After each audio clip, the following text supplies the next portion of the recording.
19 hommes, 5 femmes. Ce sont les morts de l'accident de la route de Bobo Dioulasso hier à Ouahabou. Une délégation gouvernementale a assisté à l'inhumation des victimes. On voit ça avec Jean Bayala, Aïcha Dianda et Paul Savadougou. C'est sur place que l'enterrement des 24 victimes a eu lieu en présence de l'équipe gouvernementale. Les ministres en charge des transports et celles de la solidarité nationale, accompagnés de l'association des transporteurs, sont venus assister à l'enterrement et réconforter les familles présentes sur les lieux. Un drame, ce que nous voulons de voir, et nous ne cesserons jamais d'attirer l'attention des compagnies de transport. Ce matin, nous avons été chargés par les plus hautes autorités, le président du FASO, le premier ministre, pour venir nous inquiéter de la situation, présenter les condoléances du président du FASO et l'ensemble du gouvernement aux familles éplorées et souhaiter prompt rétablissement aux blessés. Les familles des victimes ont lancé un appel au gouvernement à prendre des mesures fortes vis-à-vis des compagnies de transport. Ce que j'aurais souhaité, le ministère prenne des dispositions pour quand même sensibiliser les compagnies de transport pour qu'il y ait moins d'aller-retour. C'est le petit a quitté Ouaga, il est venu à la maison le temps de faire quelques minutes, il est ressorti, aller à Ouaga.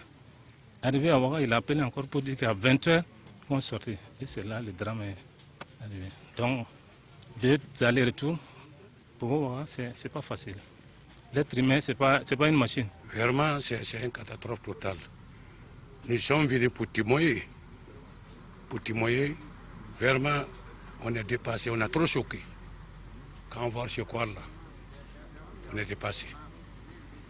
Ce que nous demandons les différentes sociétés de transporteurs voyageurs de prendre beaucoup de mesures, contrôler les chauffeurs. C'est quand vous voyez la position de cet accident, c'est pas dans un tournant.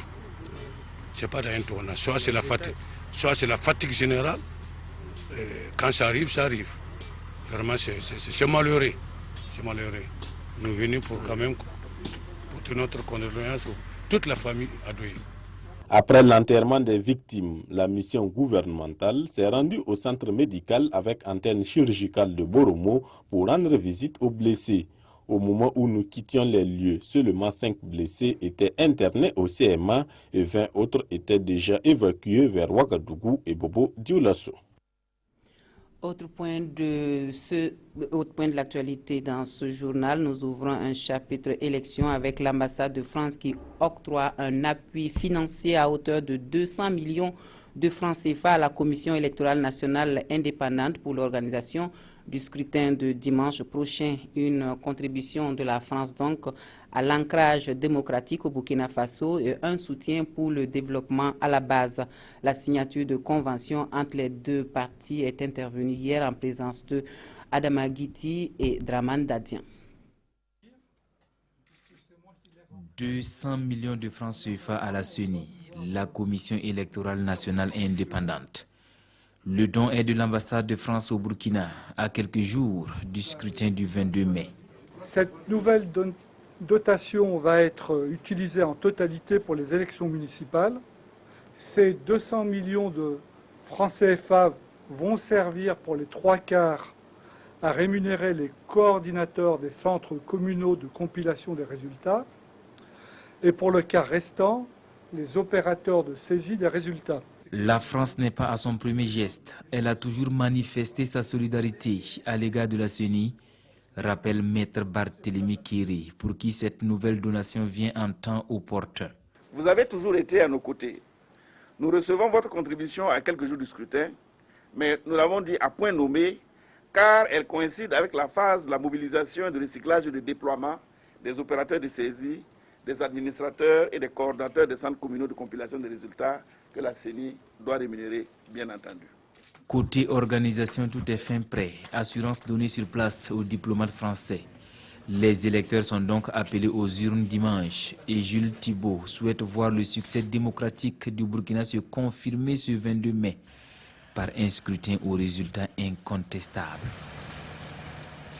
et le ministre en charge de la fonction publique qui envisage multiplier les guichets pour la réception des dossiers pour les concours à forte affluence. Par contre, il n'y a pas pour l'heure nécessité de prolongation de la date limite de dépôt des dossiers. Donc, selon le ministre, c'est ce qui ressort en tout cas de la visite de Clément Savadogo sur les sites de dépôt de candidature pour les concours directs de la fonction publique au stade Issoufou Joseph Konombo de Ouagadougou. Nous suivons le résumé de cette sortie avec Mathias Drabo et Mwokundabiri.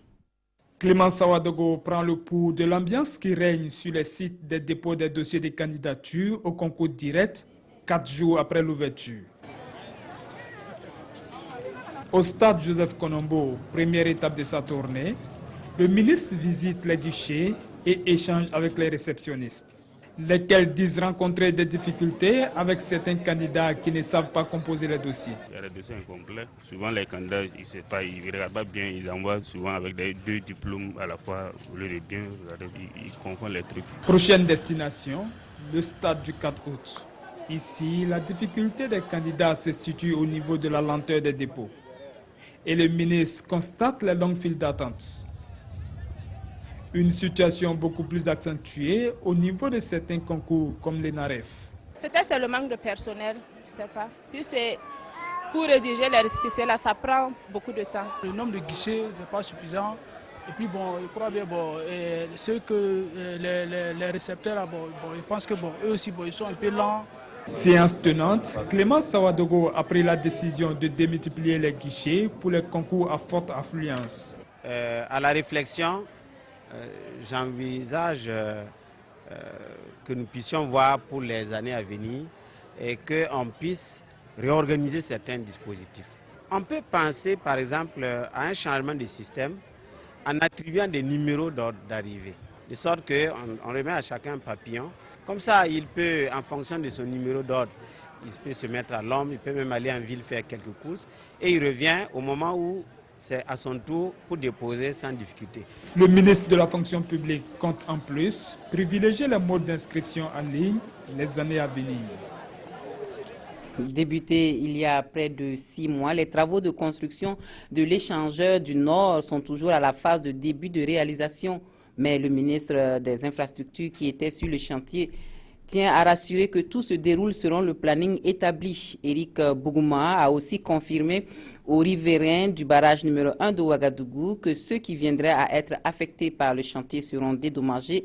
Le ministre a également pris connaissance des projets d'aménagement des voies entre l'échangeur de l'Est et le carrefour de Samba. On voit tout ça avec Konsoun Koulibaly et Ramatou Zida.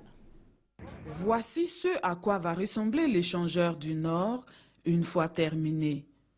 Ici, sur la base de l'entreprise chargée de l'exécution des travaux, la mission de conception et de contrôle de l'ouvrage explique en détail le projet au ministre en charge des infrastructures.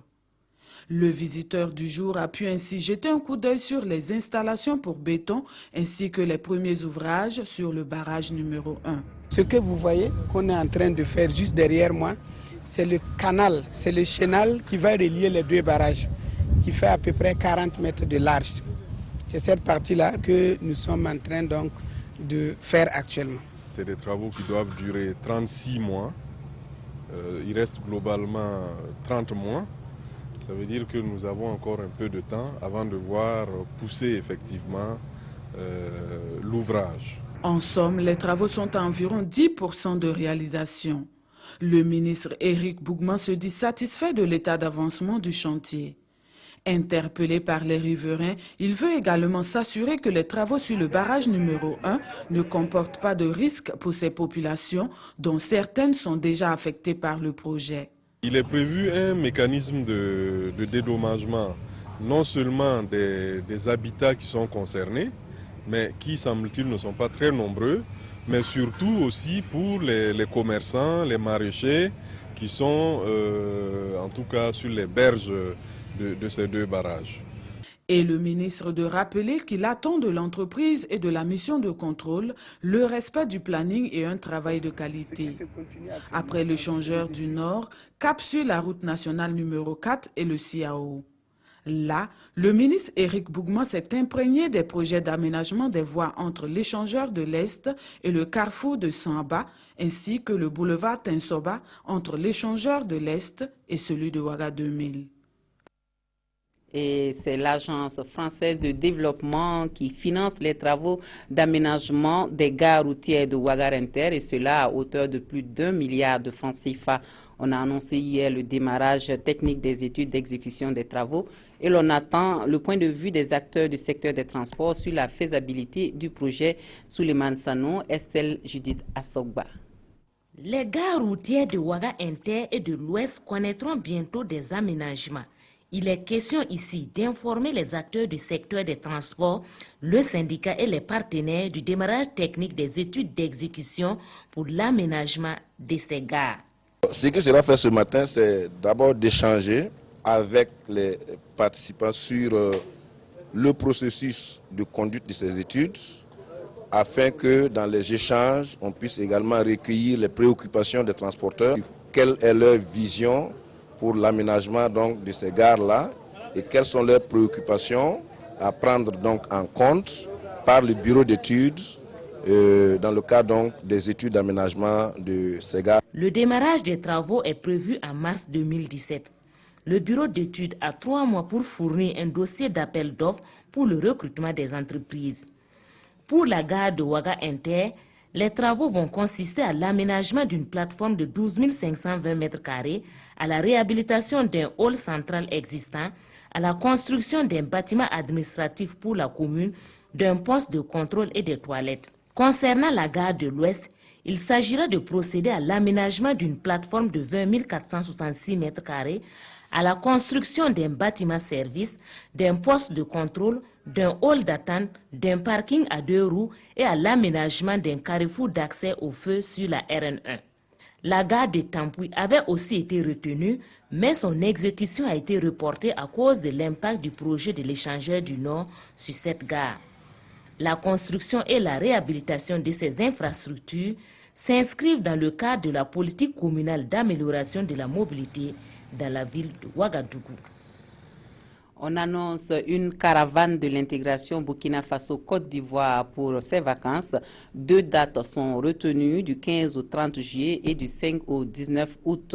L'initiative est à mettre au compte de l'association Jeunesse pour un leadership nouveau et le réseau national de la jeunesse de Côte d'Ivoire. Les jeunes leaders ambitionnent favoriser l'intégration et la fraternité, des valeurs essentielles pour le développement. Les détails ont été donnés à la presse en présence de Oumou Sissé. La route de l'intégration Burkina Faso-Côte d'Ivoire. Voici un nouveau concept promu pour affermir les liens de fraternité et d'intégration entre jeunes leaders burkinabés et ivoiriens. À travers une caravane, ces jeunes vont partager leurs expériences en matière de leadership et de citoyenneté. Les participants à cette caravane sont issus d'horizons divers. Pour le choix des jeunes, nous avons déjà des organisations de jeunesse ciblées. Nous avons aussi des partis politiques qui siègent déjà à l'Assemblée nationale aussi, sans oublier des grandes écoles. Donc nous allons permettre à ce panache-là, permettre à tous ces jeunes leaders de représenter leur organisation afin de faire une restitution à la fin de ce voyage et aussi permettre à leur père d'être au parfum de tout ce qui se passe, tout ce qui s'est passé durant ce séjour. 2 dates sont prévues pour cette caravane. Du 15 au 30 juillet en Côte d'Ivoire et du 5 au 19 août au Burkina Faso. Pendant 2 semaines, les jeunes leaders vont côtoyer les autorités, les chefs d'entreprise et d'institutions. Des communications et des formations leur seront également administrées. La route de l'intégration Burkina Faso-Côte d'Ivoire est l'initiative de l'association Jeunesse pour un leadership nouveau du Burkina Faso et le réseau national de la jeunesse de Côte d'Ivoire. Cette première édition se tient sous le thème « Bonne gouvernance et sécurité humaine ». Et l'on renoue avec le rendez-vous de la nuit d'hommage au chef coutumier qui est pris cette année pour le 26 mai prochain. L'événement culturel qui est à sa 8e édition est une initiative de l'artiste musicienne Nana Bibata pour rendre hommage aux garants de nos traditions. Cette année, la célébration de la chefferie traditionnelle sera marquée d'une conférence publique et d'un grand concert. Le comité d'organisation a fait le point des préparatifs à la presse. Moussa Ouedraogo, Omar Zombré. C'est une conférence de presse qui annonce la 8e édition de la nuit d'hommage aux autorités coutumières. Une nuit de reconnaissance placée sous le patronage du Moro Naba et qui a pour thème la place des autorités coutumières dans cette modernisation, dans cette démocratie au Burkina Faso.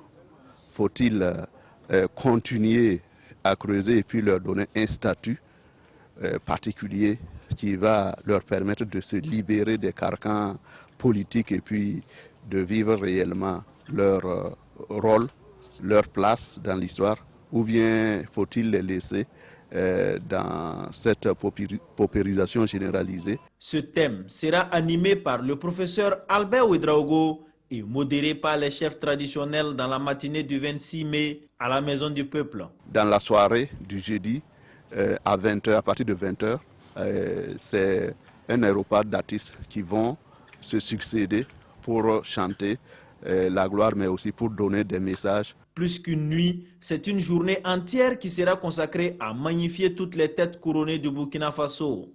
Des chefs coutumiers que la promotrice de la nuit, Nana Bibata, cantatrice de la chanson traditionnelle, qualifie de vecteur de paix et de cohésion. Elle promet aussi en exclusivité quelques morceaux de son tout nouvel album au cours de cette nuit d'hommage. Actualité hors de chez nous, l'Airbus MS-804 d'Egypte Air qui a disparu en mer dans la nuit du mercredi à jeudi avec à son bord 66 personnes a suscité pas mal de polémiques. L'on devrait bientôt être fixé sur les causes du crash.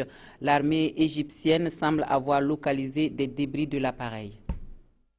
Des débris de l'avion d'Égypte Air enfin localisés. L'armée égyptienne a annoncé avoir trouvé des fragments de l'appareil et des effets personnels des passagers à 290 km au large d'Alexandrie. Les équipes égyptiennes travaillent en collaboration avec la Grèce, la France, le Royaume-Uni, Chypre et l'Italie. Hier, des informations contradictoires sur la découverte de débris avaient circulé avant un démenti officiel. L'avion qui faisait la liaison entre Paris et Le Caire a disparu des écrans radars dans la nuit de mercredi à jeudi. Après être entré dans l'espace aérien égyptien, il avait 66 personnes à son bord, dont 30 Égyptiens et 15 Français. Les autorités des pays concernés ont renoncé à tout espoir de retrouver des survivants. Et les Vénézuéliens qui n'en finissent plus de descendre dans les rues pour réclamer la destitution du président Maduro. La crise dans le pays d'Hugo Chavez fait réagir les pays de l'Amérique latine et une tentative de médiation internationale est en cours sous la conduite de l'ancien Premier ministre espagnol José Luis Rodríguez Zapatero. Une tentative de médiation dans un Venezuela au bord du chaos. D'anciens chefs de gouvernement étrangers, à commencer par l'espagnol José Luis Rodríguez Zapatero, sont à Caracas pour essayer de mettre un terme à la grave crise politique qui oppose le président Maduro et l'opposition. Mais les chances de succès sont minces. Nous devons prendre de grandes précautions dans cette tentative d'établir un dialogue national, a reconnu l'ancien chef du gouvernement espagnol. Et les attentes sont prématurées. Nous devons travailler à un rythme qui sera déterminé par la difficulté de la situation.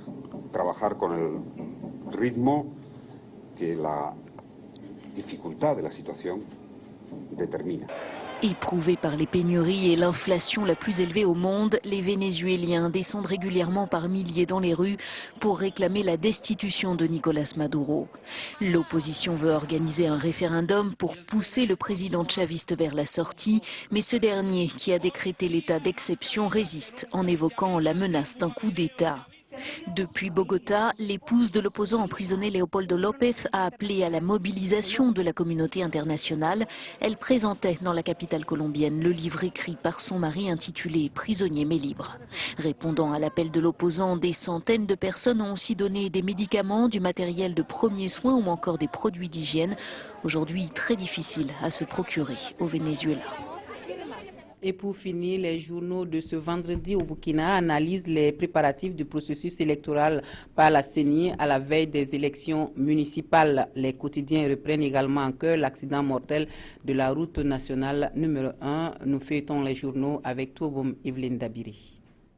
Les parutions de ce jour titrent en chœur sur l'accident mortel sur la RN1, route de Bobo-Dioulasso. 24 morts et 36 blessés, dont 28 graves. Tel est le bilan de l'accident sur l'axe Ouara-Bobo, informe le quotidien. Ce journal relate les faits. Le jeudi 19 mars 2016, un car de transport de passagers de la compagnie Staff ayant quitté Ouara à 22h pour se rendre à Bobo-Dioulasso a violemment percuté un véhicule de transport de marchandises de type semi-remorque en stationnement. La collision a été si violente que l'avant du car a été à moitié défoncé. Suite à cet accident de la route, écrit Le Pays, le gouvernement a tenu une rencontre avec les organisations faîtières des transporteurs et les responsables de certaines sociétés de transport en commun. Une rencontre au cours de laquelle des mesures énergétiques ont été annoncées, dont le plombage des cars, afin de réduire les accidents de la route, informe Citoyen. Autre fait de l'actualité, les municipales du 22 mai. La CENI présente son dispositif aux observateurs, annonce aujourd'hui au Faso. À la suite de sa rencontre de briefing avec les partis et formations politiques, c'est au tour des observateurs de se voir présenter le dispositif mis en place, poursuit aujourd'hui au Faso. Pour ces élections, la CENI rassure. 24 000 agents de sécurité sont mobilisés. C'est l'information donnée par la Commission de la sécurité nationale dans les colonnes du soir. Un scrutin qui présente un triple enjeu, analyse l'observateur Palga. Des enjeux qui sont le taux de participation, l'apaisement et la transparence. Le troisième, enfin, c'est la reconfiguration du paysage politique. Voilà, on s'arrête ici pour l'actualité de la mi-journée. Merci de nous avoir suivis. Un excellent après-midi à tous et à toutes.